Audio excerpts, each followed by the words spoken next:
কোরআন, হাদিস, ফিকহ, উসুল, ইতিহাস, ঐতিহ্য তালিম দিয়ে যাচ্ছেন নিরবচ্ছিন্নভাবে। এমন এক সময়ে আলিয়া মাদ্রাসা এই উপমহাদেশে দ্বীনি তালিম চালু করেন, যেটা ভাবতে আমাদের অবাক লাগে। এবং এই যে 1870 সনে কলিকাতা আলিয়া মাদ্রাসা প্রতিষ্ঠিত হয়, এটা সহজ কাজ ছিল না, চারটেখানি কথা ছিল না। পলাশী এই বিদ্রোহের পরে, পলাশীর যুদ্ধের পরে মাদ্রাসা শিক্ষা বন্ধ হয়ে যায়। সম্রাট আওরঙ্গজেব কর্তৃক যে লাখেরাত সম্পত্তি, এগুলো ব্রিটিশরা বাজেয়াপ্ত করে ফেলে। তখন পশ্চিমবঙ্গে এই বাংলার কিছু দিন ধরে যে মুসলমান, কিছু ওলামা, কিছু মাশায়েখ, জোয়ামা, নোকাবা একটা মাদ্রাসা করে দ্বীনি তালিমের ধারাবাহিকতা রক্ষা করার চেষ্টা করেছেন। ওয়ারেন হেস্টিংস বা পরবর্তী সময়ে অন্যরা এটা রাজি হন নাই, কোনো প্রকার রাজি হন নাই। মানুষের বারান্দায় এই আলিয়া পদ্ধতির মাদ্রাসা একটা বারান্দায় প্রথম চালু হয়, তারপর হুগলি ভাড়া করা ঘরে, এরপরে নিজস্ব জায়গায় অনেক চড়াই উতরাই, অনেক ত্যাগ কোরবানির মাধ্যমে এই আলিয়া পদ্ধতির মাদ্রাসার অভিযাত্রা শুরু হয়। এবং ইংরেজরা এটা ভালো চোখে দেখে নাই, তারা সিলেবাসকেও নিয়ন্ত্রণ করেছে। কিতাবুল জিহাদ বাদ, এরকম কেবল আছে কিতাবুল তাহারাত, কিতাবুল সালাত, কিতাবুল সোম, এগুলো রেখেছে। সূরা নূর রাখে নাই, তওবা রাখে নাই। তারপরও মনে করলো নূর আর তওবা না থাকলেও সূরা মরিয়ম তো আছে, বকরা তো আছে, মায়েদা তো আছে, আমরা অন্ততপক্ষে এতটুকু দিন ধর্ম বাকি রাখি। আমি অত্যন্ত শ্রদ্ধার সাথে সেই শতাব্দী আগের ওলামায়ে কেরাম, দিনদার মুসলমানদেরকে শ্রদ্ধা জানাই, শ্রদ্ধার সাথে আমি তাদের স্মরণ করি। এবং পরিপূর্ণ মাদ্রাসা কলিকাতা আলিয়া যখন শুরু হয়, ইংরেজরা প্রস্তাব দিলেও প্রিন্সিপাল আমাদের হতে হবে, না হলে তোমাদের সুযোগ দেব না। তারা সেটাও মেনে নিলেন, বিপদে পড়ে। আজকে ভুল বোঝা হয়, ভুল বলা হয় যে আলিয়া মাদ্রাসার প্রিন্সিপাল ইংরেজ ছিল।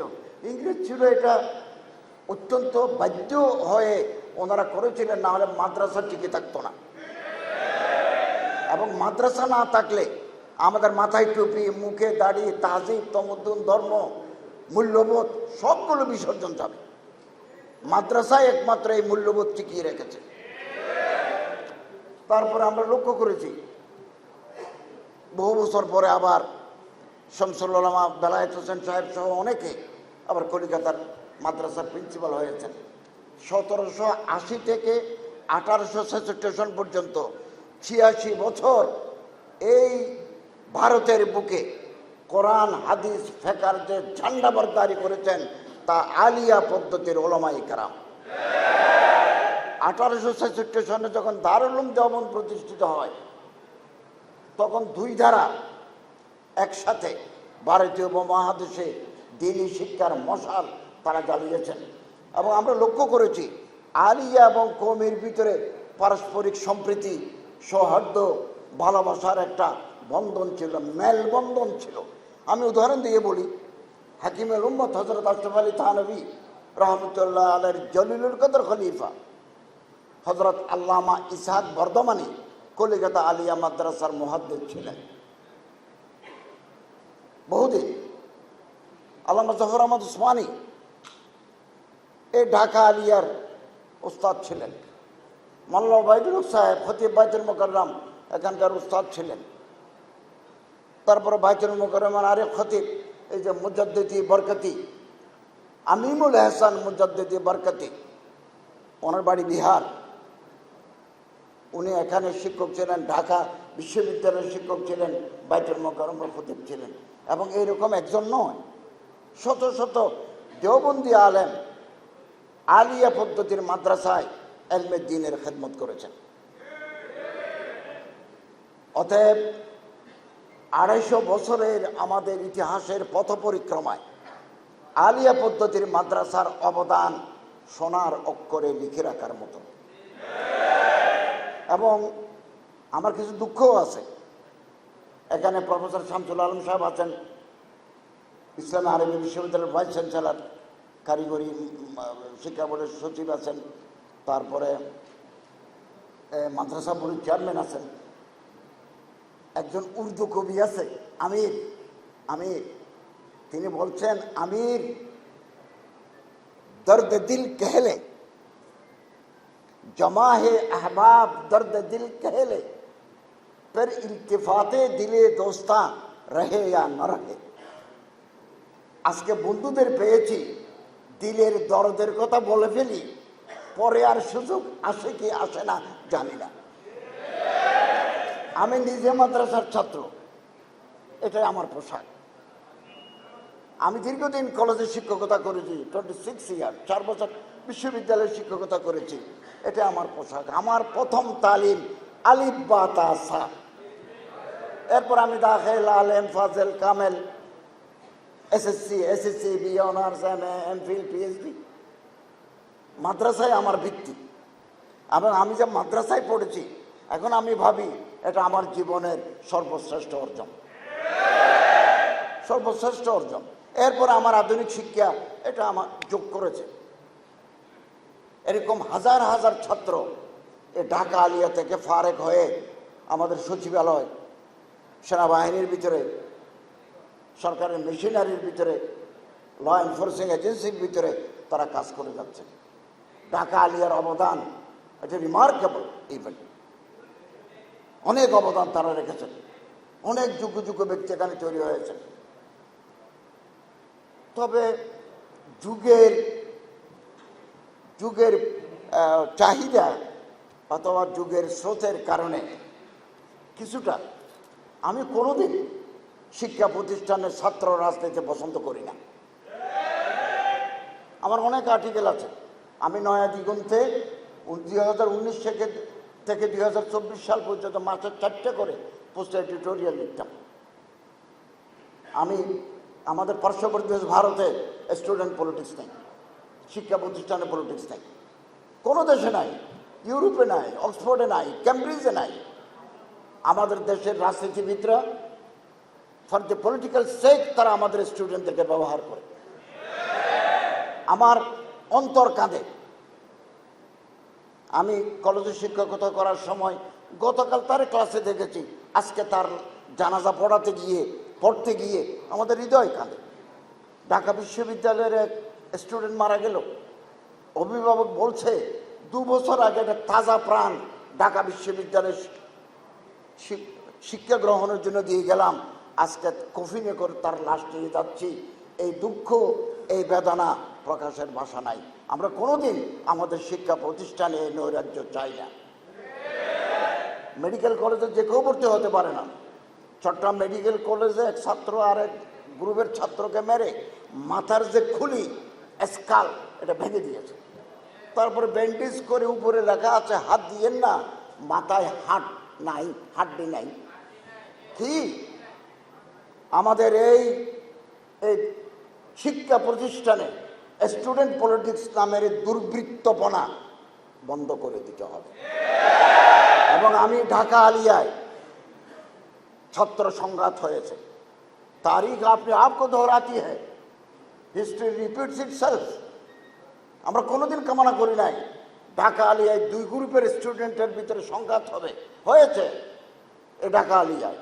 এগুলোর পুনরাবৃত্তি আমরা আগামী দিনে চাই না। 4 নম্বর কথা হচ্ছে যে অতি আধুনিক সাবজেক্টের ভারে ভারাক্রান্ত হয়ে মাদ্রাসা শিক্ষার যে ঐতিহ্য, কোরআন, হাদিস, ফিকহ, উসুল, তারিখে ইসলাম, মুকারনাতুল আদিয়ান, আর লুগা আল আরবিয়া ওয়াল আদব, এগুলো কোর্টাসা হয়ে গেছে আধুনিক সাবজেক্টের ঠেলা। এরপরে আবার বিজনেস ফ্যাকাল্টি ঢুকে যাচ্ছে। আমরা আধুনিক শিক্ষা গ্রহণ করব, কিন্তু মাদ্রাসা শিক্ষা হচ্ছে স্পেশালাইজড এডুকেশন। ঢাকা মেডিকেল কলেজে যারা পড়ে তারা কি পলিটিক্যাল সায়েন্স পড়ে? কোনোদিন পড়ে না।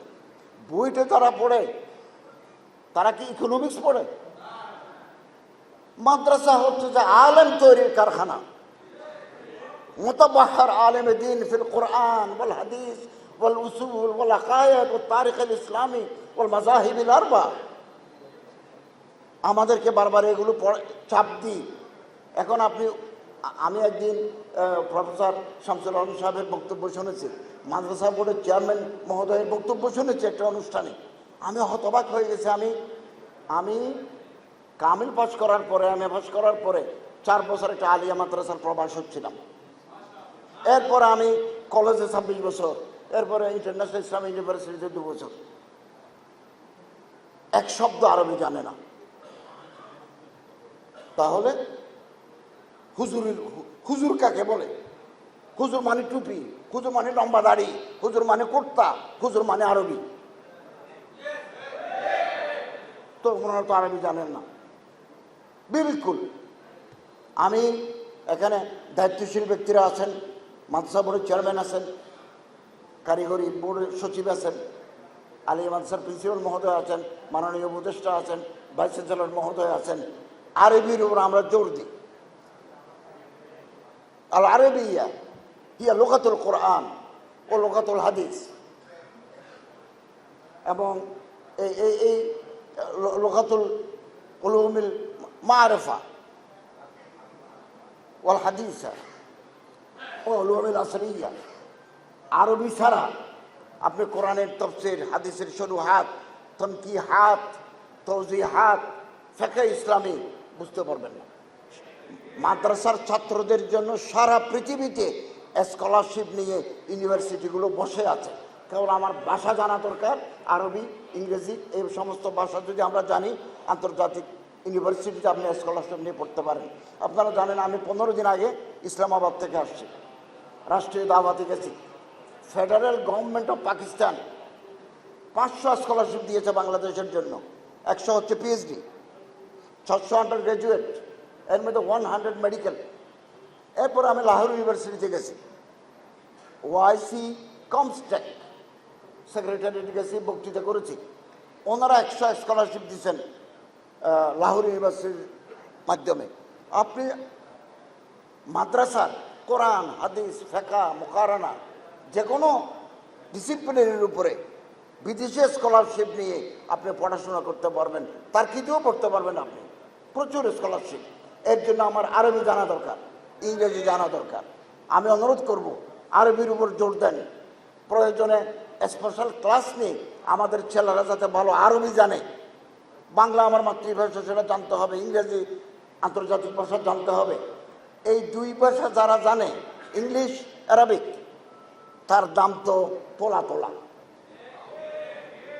কিবরিতে আহমার এক প্রকার লাল গন্ধ, নায়াব নেই, কামিয়াব জরুর। পাওয়া যায় না এমন নয়, তবে দুষ্প্রাপ্য। তো আমি এই ঢাকা আলিয়ার প্রতি আমাদের অসম্ভব মহাব্বত, অসম্ভব আকিদত। ঢাকা আলিয়া যুগ যুগ ধরে এই সমাজ, এই রাষ্ট্র গঠনে গুরুত্বপূর্ণ ভূমিকা পালন করেছে, আগামী দিনেও তারা পালন করে যাবে, এটা আমাদের প্রত্যাশা। আপনাদের এই উদ্যোগকে, এই প্রতিষ্ঠা বার্ষিকীতে আসতে পারলাম। 250 বছরের যে ঐতিহ্য আপনারা লালন করেন, এটা আমাদের উজ্জ্বল ভূমিকা আগামী দিনে পালন করবে। এবং এখান থেকে একটা ঐক্যের বাতাবরণ, ঐক্যের একটা বাণী সমাজে ছড়িয়ে পড়বে। আমরা আর কতদিন বিচ্ছিন্ন বিক্ষিপ্ত থাকবো?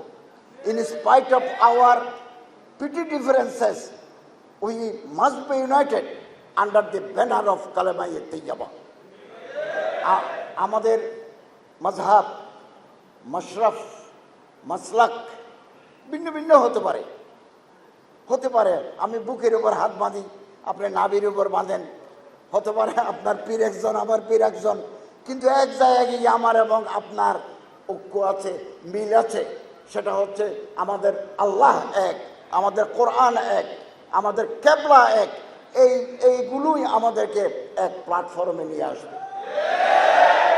স্বাধীনতার 54 বছর পরে এই প্রথম প্রফেসর ডক্টর ইউনূস সাহেবের সরকারে একটা সুযোগ এনে দিয়েছে। আমরা ফেব্রুয়ারিতে নির্বাচন করব। Fair, free, impartial and inclusive election will be held. প্রতিটি মানুষ তার নিজের ভোট দিতে পারবে। আমরা এভাবে এগিয়ে যাচ্ছি।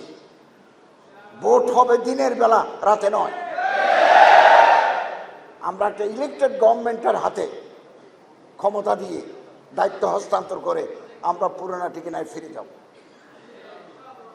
আপনাদের সহযোগিতা প্রয়োজন। সুযোগ সব সময় আসে না। এখন একে অপরের হাত ধরার সুযোগ। হাত ধরেন। এমন এই মুহূর্তে আগামী 2-3 দিন পর্যন্ত আমরা খুব critical juncture we are passing. আমরা অত্যন্ত কঠিন মুহূর্ত পার করছি। রাত দিন আমাদের ঘুম নাই। সকালে একবার গোয়েন্দারা রিপোর্ট পাঠায়, রাতে আরেকটা পাঠায়। নিউ ইয়র্কে আমাদের যে প্রধান, ওনার সাথে গত রাতেও আমার কথা হয়েছে। সুযোগ সব সময় আসে না। একবার সুযোগ আসতে 54 বছর অপেক্ষা করতে হয়। আগামী দিনের এই সুযোগ যদি হাতছাড়া করে দেন, আমি জানি না এই সুযোগ আপনারা আগামী দিনে পেতে কতদিন লাগবে। সুযোগকে কাজে লাগিয়ে আমরা ঐক্যবদ্ধ হই। ঐক্যবদ্ধ হই। ঐক্যই শক্তি, শক্তিই শান্তি। আমরা যদি ইন স্পাইট অফ ডিফারেন্সেস আমরা যদি কাছাকাছি আসতে পারি, থাক না একতলাফ থাকবে। ইত্তেফাক মাল ইখতিলাফ, পূর্ব দিগন্তে নতুন সূর্য উঠবে এবং আশাহত হব না, হীনম্মন্যতায় ভুগব না। আল্লামা ইকবাল রহমতুল্লাহ আলাইহি বলেন, না উম্मीद नहीं आई इकबाल अपने किश्ते वैरा से, जरा नुम है तो ये मिट्टी बड़े जरखाइज है साथी। আমাদের যে পিঠে আছে বহুদিন যাবৎ সেখানে গাছ গজায় নাই, ফুল ফুটে নাই।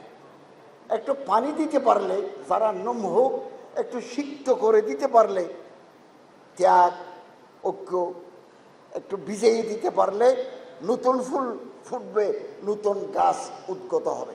যারা নুম হ্যায় তুই মিট্টি বড়ে জরখাইজ হ্যায় সাখে।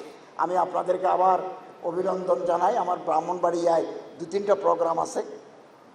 আমি শেষ পর্যন্ত থাকলে আপনাদের মূল্যবান বক্তব্য, প্রবন্ধ, মাননীয় উপদেষ্টা মহোদয়ের সুন্দর বক্তব্য শুনতে পারতাম, কিন্তু আমি ক্ষমা চাচ্ছি। আমার আরও 2-3টা প্রোগ্রাম থাকার কারণে আমার আগেভাগে চলে যেতে হচ্ছে। আল্লাহ আমাদের সবাইকে মঞ্জিলে মকসুদে পৌঁছার তৌফিক দান করেন। আমিন ওয়া আখিরু দাওয়ানা আলহামদুলিল্লাহ।